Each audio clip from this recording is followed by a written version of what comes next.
Valentine's டே வரப்போகுது. So இந்த ஒரு காதல் மூடுக்குள்ளே நம்மலாம் போகிறோம் அப்படின்றதுக்காக சில படங்களை நம்ம பிஞ்ச் வாட்ச் பண்ணலாம் அப்படின்னு நினைக்கிறேன். சில ரொமான்ஸ் ஆர் சில லவ் படங்களை நம்மலாம் பிஞ்ச் வாட்ச் பண்ணால் ரொம்பவே நல்லாயிருக்கும்னு நினைக்கிறேன். அண்ட் இந்த காதல் எந்த அளவுக்கு ரொம்ப ஒரு அழகானது அப்படின்னு எடுத்து சொல்லக்கூடிய படங்கள் ஓவர் த இயர்ஸ் கோலிவுட் வந்து நிறையா விஷயங்களை நமக்கு கொடுத்துருக்கு. அந்த வகையில் ஒரு 10 படங்களை தான் இந்த லிஸ்ட்டில் நம்ம பார்க்க போகிறோம். அந்த வகையில் நம்பர் 1 நம்ம இந்த லிஸ்ட்டில் பார்க்க போகிற படம் வந்து கற்றது தமிழ்.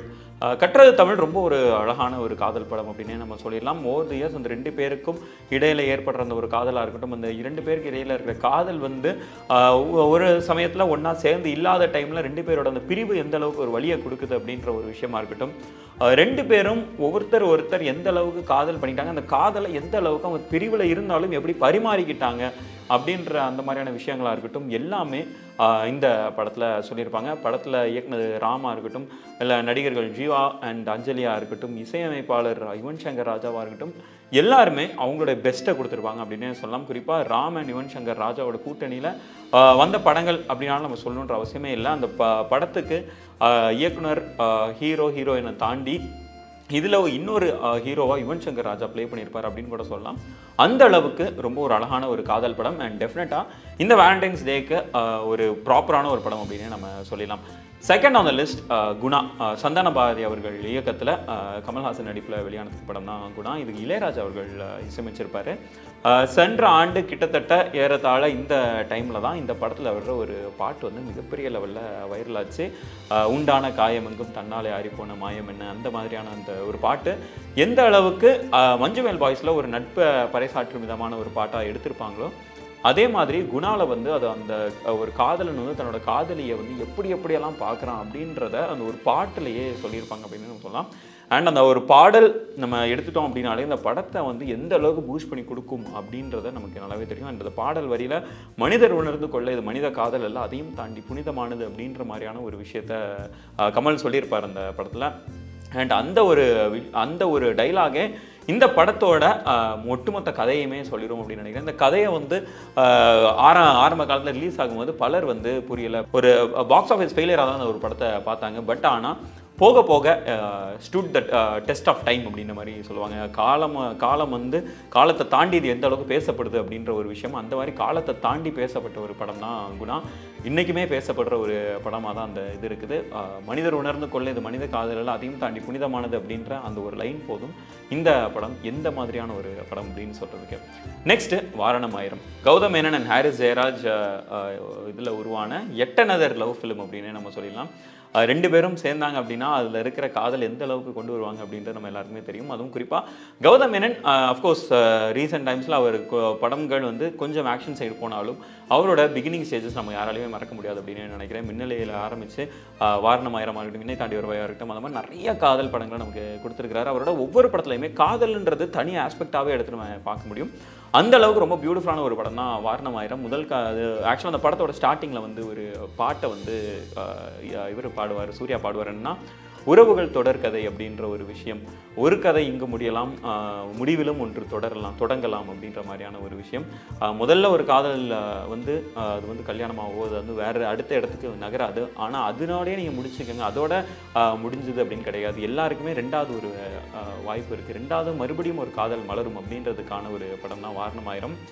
இதில் நடித்த எல்லாருமே அவங்களோட பெஸ்ட்டாக கொடுத்துருப்பாங்க அப்படின்னு சொல்லலாம். அண்ட் அஃப்கோர்ஸ் முன்னாடி கற்றது தமிழுக்கு சொன்ன அதே இதுதான், ஹாரிஸ் ஜெயராஜ் இதில் மிகப்பெரிய ரோலை ப்ளே பண்ணியிருப்பார். அவ்வளோ பியூட்டிஃபுல்லான சாங்ஸ் இருக்கும் படத்தில். அந்த டைமில் ரிலீஸ் ஆகும்போது ஆல்பமில் உள்ள ஒவ்வொரு பாட்டையுமே தனித்தனியாக எல்லாருமே கேட்டு ரசித்தாங்க அப்படின்னு நம்ம சொல்லிடலாம். Next Johnny. மகேந்திரன் இயக்கத்தில் ரஜினி ஸ்ரீதேவியெல்லாம் நடித்த திரைப்படம் தான் இந்த ஜானி. அண்ட் இது இத்தனை வருஷம் கழிச்சும் ஒரு பயங்கரமான ஒரு கிளாசிக்காக இருக்குது அப்படின்னு நம்ம சொல்லிடலாம். யூஸ்வலாகவே ரஜினி வந்து ரீசெண்டாக ஒரு ஆடியோ லான்ச்சில் சொல்லியிருந்தார், வேட்டையின் ஆடியோ லான்ச்சில் என்னன்னா, எனக்கு பெர்ஃபார்மர் ரஜினி வேணும் அப்படின்ட்டு ஞானவேல் தன்னிட்ட கேட்டதாகவும், தம்பி பெர்ஃபார்மர் ரஜினிலாம் என்னால் முடியாதுப்பா இதுக்கப்புறம் அப்படின்ட்டு. ஸோ அந்த பெர்ஃபார்மர் ரஜினி ஞானவேல் கேட்டால் அந்த பெர்ஃபார்மர் ரஜினி யார் அப்படின்றத இந்த ஜானி படத்தில் நம்மளால் பார்க்க முடியும். ஸ்ரீதேவிக்கும் ரஜினிக்கும் இடையில் இருக்கிற அந்த உறவு எந்த அளவுக்கு ரொம்ப அழகாக கொண்டு போகுது. த்ரூ அவுட் த மூவி அவங்க 2 பேருக்கு இடையில் இருக்கிற அந்த லவ் எந்த அளவுக்கு அழகாக மகேந்திரன் காட்டியிருப்பார் அப்படின்றதுக்கு மட்டுமே நம்ம தனியாகவே எடுத்து பேசலாம் அப்படின்னு நினைக்கிறேன். அண்ட் அஃப்கோர்ஸ் மியூசிக் இளையராஜா சொல்லவே வேண்டாம். மகேந்திரன் அண்ட் இளையராஜா காம்போவில் வந்த ஆல்பம்ஸ் எல்லாத்தையுமே ஒரு தனி தீசிஸாகவே நம்ம ரெடி பண்ணலாம் அப்படின்னு நினைக்கிறேன். அந்த அளவுக்கு தரமான ஆல்பமாக போட்டு கொடுத்துருப்பாரு இளையராஜா. நெக்ஸ்ட்டு யாரடி நீ மோகினி. மித்ரன் ஜவஹர் அண்ட் தனுஷ் இந்த காம்போவில் வந்த படங்களுக்குனே தனி ஃபேன் பேஸ் இருக்கும். அந்த வகையில் யாரடி நீ மோகினி வந்து ஒரு டைம்லெஸ் கிளாசிக் அப்படின்னு நான் சொல்லலாம். இன்றைக்கி பார்த்தாலும் அவ்வளோ ஃப்ரெஷ்ஷாக இருக்கும், அவ்வளோ அழகாக இருக்கும். நயன்தாராவாக இருக்கட்டும், கார்த்திகா இருக்கட்டும், இதில் நடித்த கருணாஸாக இருக்கட்டும், எல்லாருமே அவங்களுடைய வெறித்தனமான நடிப்பை கொடுத்துருப்பாங்க. அந்த படத்தில் வர காமெடி காட்சிகளாக இருக்கட்டும், அந்த படத்தில் வர காதல் காட்சிகளாக இருக்கட்டும், எல்லாமே அவ்வளவு ஃப்ரெஷ்ஷிங்காக, அவ்வளோ ரெஃப்ரெஷிங்காக, அவ்வளவு ஒரு ப்ரீத் ஆஃப் ஃப்ரெஷ் ஏர் அப்படின்ற மாதிரியாக இருக்கும். இன்றைக்குமே நம்ம அதை பார்த்து ரசிக்க முடியும். அண்ட் அஃப்கோர்ஸ் அடுத்த செகண்ட் ஹீரோ அப்படின்னு சொன்னால் யுவன் சங்கர் ராஜா தான். பிரித்து விட்டுருப்பார். மறுபடியும் அவரோட ஆல்பம் வந்து இந்த படத்தை எந்த அளவுக்கு எலிவேட் பண்ணியிருக்கு அப்படின்றத நம்மளால் சொல்லி முடியாது அப்படின்னு நினைக்கிறேன். யுவன் சங்கர் ராஜா இது மாதிரி பல படங்கள், பல காதல் படங்கள், பல காதல் ஹிட்டுகளை நமக்கு கொடுத்துருக்காரு. அந்த வகையில் அவர் நிறைய காம்போ நம்ம முன்னாடி சொல்லியிருக்கோம். ராமோ யுவன் காம்போவாக இருக்கட்டும், அதே மாதிரி இன்னொரு ஐகானிக்கான காம்போ தான் செல்வராகவன் அண்ட் யுவன். செல்வராகவன் அண்ட் யுவன் ரெண்டு பேரும் கொடுத்த இன்னொரு காம்போ ஹிட் தான் 7G ரெயின்போ காலனி. எல்லா காதலுமே சேர்ந்தாதான் காதலா அப்படின்ற ஒரு கொஷின் இருக்கும். இந்த காதல் சேரலை அப்படின்னாலும் இந்த காதல் காட்டின மாதிரியான வேற எந்த ஒரு படங்களுமே பெரிய லெவலில் இந்த அளவு ஒரு காதலை டெப்த்தாக காட்டலை அப்படின்னே நான் சொல்லிடுவேன். அண்ட் காதல் வந்து பிரியும் போது அந்த ஒரு காதலோட பிரிவு ஒரு காதலனுக்கு எந்த அளவுக்கு ஒரு வழியை கொடுக்குது, அந்த காதலியோட ஒவ்வொரு நகர்வும் இந்த காதலனை எந்த அளவுக்கு இந்த காதலி மிஸ் பண்ண வைக்குது அப்படின்றதையுமே இந்த படத்தில் அவ்வளோ அழகாக காட்டியிருப்பாங்க. படத்தில் வர ஒவ்வொரு பாடல்களும் அவ்வளோ அழகாக இருக்கும். ஸோ எஸ், இந்த படமும் கண்டிப்பாக நீங்கள் லவ்வர்ஸ் டே அண்ட் இந்த வேலண்டைன்ஸ் டேக்கு முன்னாடி நீங்கள் பிஞ்ச் வாட்ச் பண்ணணும் அப்படின்னு நினச்சிங்க அப்படின்னா ஒரு பயங்கரமான ரெக்கமெண்டேஷனாக நான் வந்து 7G ரெயின்போ காலனியை சொல்லுவேன். நெக்ஸ்ட்டு துள்ளாத மனமும் துள்ளும். அஃப்கோர்ஸ் 90s விஜய் அப்படின்னாலே அதுக்கு ஒரு ஃபேன் பேஸ் இருப்பாங்க அப்படின்னு சொல்லலாம். 90s விஜய்க்கு ஒரு செட் ஆஃப் ஃபேன் பேஸ், இளைய தளபதி விஜய்க்கு ஒரு செட் ஆஃப் ஃபேன் பேஸ், தளபதி விஜய்க்கு ஒரு செட் ஆஃப் ஃபேன் பேஸ். ஆனால் எல்லா செட் ஃபேன் பேஸ்க்குமே ரொம்ப பிடிச்சது வந்து 90s விஜய்னு சொல்லிடலாம். எழில் இயக்கத்தில் சிம்ரன் அண்ட் விஜய் ஒரு ஐகானிக்கான டூவோ சிம்ரன் அண்ட் விஜய் அப்படின்னு சொல்லலாம். அண்ட் இன்னும் சொல்ல போனோம் அப்படின்னா விஜயோட இன்னொரு டிஃப்ரெண்ட்டான ஒரு காம்போ இருக்குது. ஏன்னா S A Rajkumar and Vijay காம்போவில் வர்ற ஆல்பம்ஸுக்குனே ஒரு தனி ஃபேன். அந்த தனி ஃபேன் பேஸுக்கு நானும் ஒருத்தேன் அப்படின்னு நான் சொல்லுவேன். அஃப்கோர்ஸ் இப்போ இருக்கிறவங்க நிறைய பேருக்கு என்னன்னா விஜய் அண்ட் அனிருத்தோட காம்போ சொல்லலாம், Vijay and A R Rahman combo சொல்லலாம். ஆனால் எனக்கு ரொம்ப பிடிச்ச ஒரு காம்போ வந்து Vijay and S A Rajkumar. இவங்களுடைய காம்போவில் அந்த பாடல்கள் எல்லாமே ரொம்ப அழகாக இருக்கும்.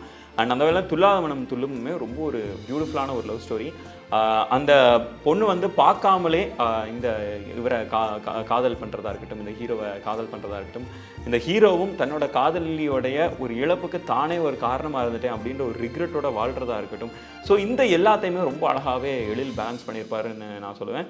அண்ட் இந்த படமும் வந்து கடைசி கிளைமேக்ஸ் வரைக்குமே நம்மளை வந்து எட்ஜ் ஆஃப் த சீட்லேயே உட்கார வச்சுட்ருக்கோம். ஐயோ எப்படியா சேர்ந்துருவாங்களா, என்ன ஆகும், ரெண்டு பேரும் பார்த்துருவாங்களா, ரெண்டு பேரும் ஒருத்தர் இந்த காதலை பரிமாறிப்பாங்களா அப்படின்ற ஒரு விஷயம் வந்து கடைசி வரைக்குமே நம்ம கொண்டு போகும்.